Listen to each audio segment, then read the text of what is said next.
आज दिल्ली के लोगों के लिए सुप्रीम कोर्ट ने एक बड़ी जीत का तोहफा दिया है। ये जीत दिल्ली के लोगों की तो जीत है ही, साथ ही साथ जिस तरह से भारतीय जनता पार्टी की केंद्र सरकार और देश के प्रधानमंत्री माननीय नरेंद्र मोदी देश भर में चुनी हुई सरकारों को जिस तरह से असंवैधानिक तरीके से हड़पने का जो मुहिम उन्होंने चला रखी थी, उस मुहिम पर सुप्रीम कोर्ट का एक बहुत बड़ा तमाचा है।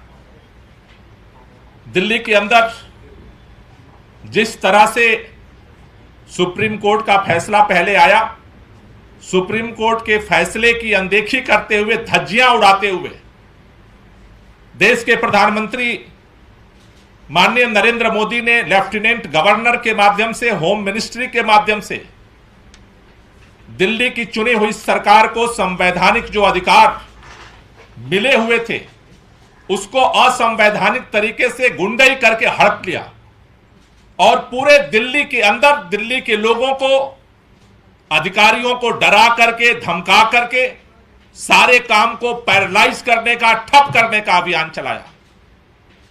आज सुप्रीम कोर्ट के फैसले ने इस बात को साबित किया है कि इस देश के अंदर देश के प्रधानमंत्री नरेंद्र मोदी और भारतीय जनता पार्टी अगर ये सपना देख रहे हैं कि देश के लोकतंत्र को हम चकनाचूर कर देंगे, ध्वस्त कर देंगे, सत्ता की ताकत पर, पैसे की ताकत पर, अहंकार के दम पर, सुप्रीम कोर्ट ने इस अंधेरे में एक रोशनी दिखाने का काम किया है कि अगर सच्चाई की जीत में देर हो सकती है, लेकिन उसकी जीत होगी।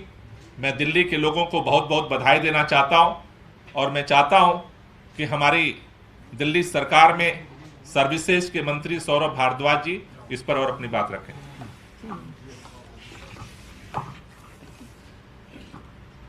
मुझे ऐसा लगता है कि आज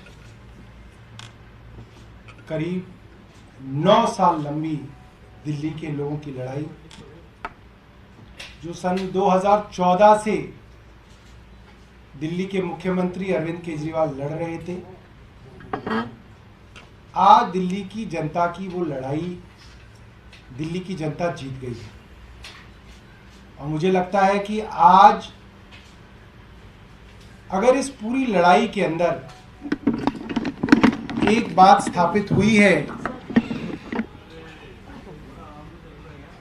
तो वो ये बात है कि देश के अंदर एक इंस्टीट्यूशन ऐसा है,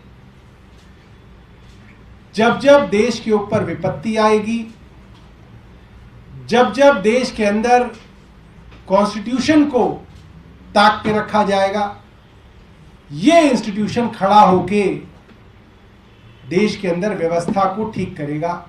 और वो इंस्टीट्यूशन है देश की न्यायपालिका, और देश की सबसे बड़ी न्यायपालिका माननीय उच्चतम न्यायालय, सुप्रीम कोर्ट।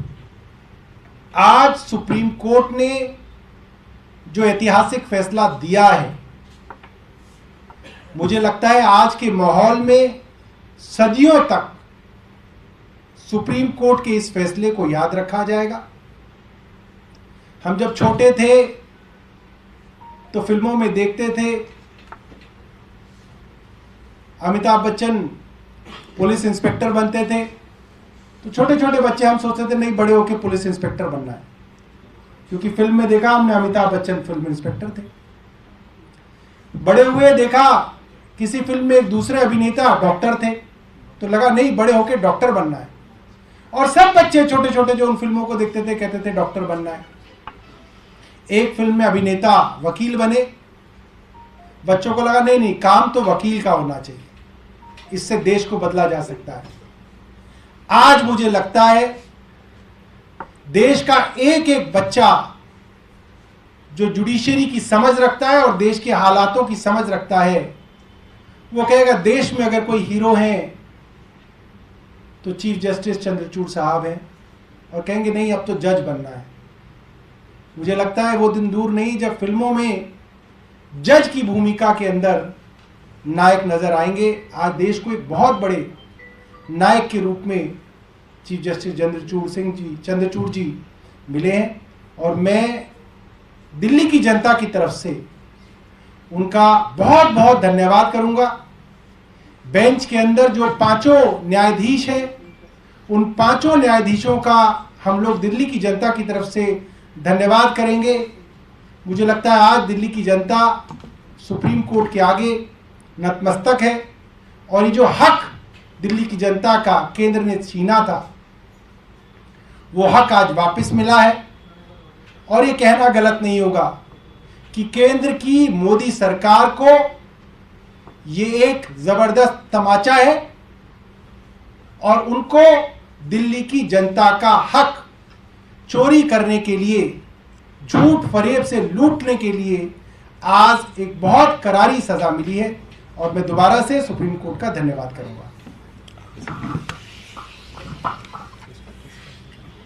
पकड़ लेते हैं सर।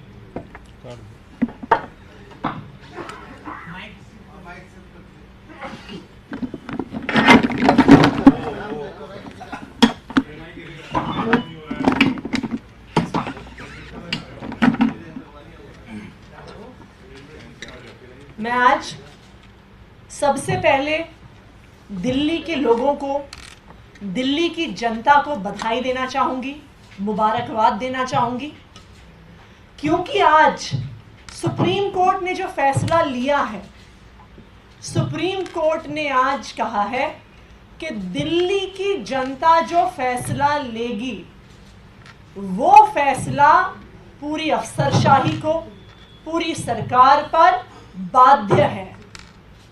तो आज सबसे बड़ी जीत दिल्ली की जनता की हुई है, क्योंकि आज सुप्रीम कोर्ट ने लोकतंत्र के हित में, संविधान के हित में फैसला लिया। 2015 में दिल्ली की जनता ने अपना भरोसा अरविंद केजरीवाल जी पे दिखाया। एक तरफा भरोसा अरविंद केजरीवाल जी पे दिखाया। 70 में से 67 सीट उन्होंने आम आदमी पार्टी को दी, अरविंद केजरीवाल जी को दी। लेकिन भारतीय जनता पार्टी, प्रधानमंत्री नरेंद्र मोदी जी से यह सहन नहीं होता है कि कोई दूसरी पार्टी जीत जाए और उनकी पार्टी हार जाए। जहां जहां पर भारतीय जनता पार्टी हारती है, असंवैधानिक तरीके से सरकार को हड़पने की कोशिश की जाती है। चाहे वो ऑपरेशन लोटस हो, विधायकों की खरीद फरोख्त हो। आम आदमी पार्टी के जब विधायक नहीं खरीद पाए, सरकार नहीं तोड़ पाए, तो असंवैधानिक तरीकों से सरकार में ताकत हड़पने की कोशिश करी। और आज 8 साल की लंबी लड़ाई के बाद सुप्रीम कोर्ट ने एक बहुत स्पष्ट फैसला दिया है कि जिनको जनता चुन के भेजती है, उनके फैसले ही दिल्ली में मान्य होंगे। तो जब जनता ने अरविंद केजरीवाल को चुन के भेजा है, तो अरविंद केजरीवाल जी निर्णय लेंगे, दिल्ली की जनता के बिहाफ पर निर्णय लेंगे। तो आज मैं दिल्ली की जनता को बधाई देना चाहती हूं और मैं ऑनरेबल सुप्रीम कोर्ट को बहुत बहुत धन्यवाद कहना चाहती हूं दिल्ली की जनता की तरफ से कि आज सिर्फ उन्होंने एक फैसला नहीं दिया है, आज उच्चतम न्यायालय ने इस देश के संविधान को बचाया है, इस देश के लोकतंत्र को बचाया है। अगर एक चुनी हुई सरकार की ताकत छिन जाए तो जनता के वोट का कोई मतलब नहीं बचता, और यही मोदी सरकार ने करने की कोशिश करी। और आज सुप्रीम कोर्ट ने मोदी सरकार के मुंह पे एक तमाचा मारा है कि अगर आपने लोकतांत्रिक तरीके से चुनी हुई सरकार की पावर लेने की कोशिश करी, तो सुप्रीम कोर्ट उसमें इंटरवीन करेगी और सुप्रीम कोर्ट सत्य के साथ, लोकतंत्र के साथ और संविधान के साथ खड़ी रहेगी। Thank you.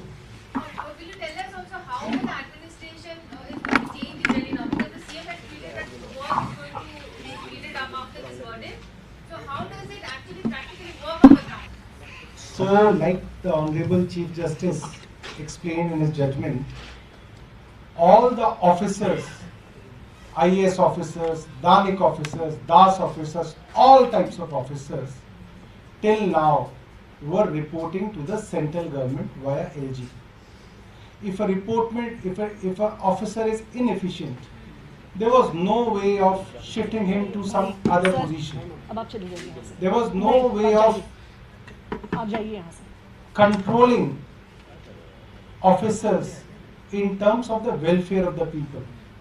Now all this power, which is generally called services, executive powers as well as the legislative powers, all lie with the elected government of Delhi, and it has been reiterated by the Honorable Supreme Court that LG is bound by the aid and advice of the elected government or the Council of Ministers in all the subjects other than police, public order and land. So it has been made amply clear by the court. So if LG now has asked for papers in the issue of Delhi Chief Minister's residence, is the Delhi government now free and constitutionally or legally right in not sending those papers? I Can think he do that? I think it should be looked at in terms of general matters. It's not a question of papers related to the CM residence or the LG's residence. It's a matter of principle now.